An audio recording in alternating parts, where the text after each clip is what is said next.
তোমরা কেমন বাঙালি? তোমাদের সরকার খারাপ, বুঝলাম। তোমাদের সরকারকে পদত্যাগ করাইলা, ভালো।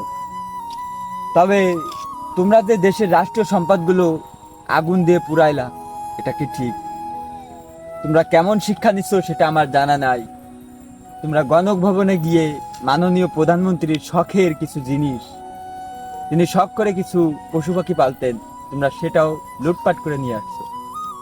তোমরা কেমন শিক্ষা নিয়ে বড় হচ্ছ যে সংসদ ভবনে গিয়ে পার উপর পা উঠে দিয়ে তোমরা স্মোক করছো? এইলো আমার সোনার বাংলার ছেলেগুলো। রাষ্ট্র সম্পদগুলো তোমরা পুরাইছো, তোমরা কখনো ভেবো দেখো যে এই সম্পদগুলো তোমার আমার টাকা দিয়েই আবার গড়বে।